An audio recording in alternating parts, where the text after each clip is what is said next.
धूल चाहे कितनी भी ऊंची उड़े आसमान को गंदा नहीं कर सकती। उनके पास काम बताने को नहीं है, इसीलिए वो सिर्फ इसकी बुराई उसकी बुराई, तीनों ही चीज हमारे पास है। ऑफकोर्स हम संविधान पे वोट मांगेंगे, क्योंकि आज की तारीख में संविधान खतरे में है। सारे पैनलों में आपको तुतारी के बटन दबाने, फिर हम हक हुकूक पे भी वोट मांगेंगे कि हमारे एमएलए डॉक्टर जितेंद्र अवार्ड का हक है। का ये कहना है कि आप लोगों ने मेंबर ऑफ पार्लियामेंट इलेक्शन जो है वो संविधान पे दिया वोट, विधानसभा इलेक्शन हक हुकूक पे दिया, अब नगर सेवक इलेक्शन आप काम पे दो। तो तीनों ही चीज हमारे पास है, आपके पास नहीं है। तीनों ही चीज हमारे पास है। ऑफकोर्स हम संविधान पे वोट मांगेंगे, क्योंकि आज की तारीख में संविधान खतरे में है। फिर हम हक हुकूक पे भी वोट मांगेंगे कि हमारे एमएलए डॉक्टर जितेंद्र अवार्ड का हक है, उन्होंने काम किया है, तो हक हुकूक पे वोट मांगेंगे। फिर उसके बाद हम काम पे वोट मांगेंगे, क्योंकि हमने काम किया।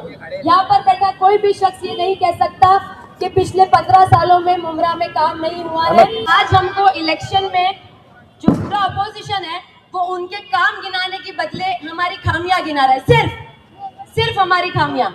उनका सुबह उठते हैं और सिर्फ प्रेस कॉन्फ्रेंस लेके बैठ जाते हैं, उनके पास काम बताने को नहीं है, इसीलिए वो सिर्फ इसकी बुराई उसकी बुराई, इसने क्या नहीं किया, ये कैसा है वो कैसा है। बट अवार्ड साहब, एक चीज सिर्फ मैं बोलूंगी, धूल चाहे कितनी भी ऊंची उड़े आसमान को गंदा नहीं कर सकती।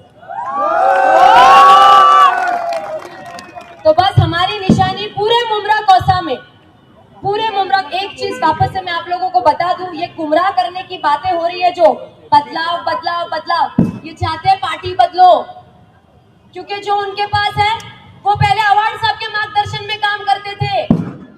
80% लीडर्स जो है उनके पास वो सब अवार्ड साहब के मार्गदर्शन में काम कर चुके हैं। तो कौन सा बदलाव, काम सारा अवार्ड साहब के मार्गदर्शन में हुआ है। तो बस आप सभी को ये बताना चाहूंगी कि हम सब की निशानी, मुमरा कौसा की निशानी तुतारी, हम लोग जो इंडिया अलायंस के कैंडिडेट्स हमारे मुमरा कौसा में, जैसा आप लोगों ने 2024 में तुतारी का बटन इतनी जोर से दबाया था, वैसे ही नगर सेवक इलेक्शन में भी हमारे सारे पैनलों में आपको तुतारी के बटन दबाने हैं और एक बार फिर हक की आवाज को, काम करने की आवाज को, सेक्युलर विचारधारा वाले नेताओं को आगे लाना है। लाएंगे ना आप लोग? चलिए, अल्लाह हाफिज।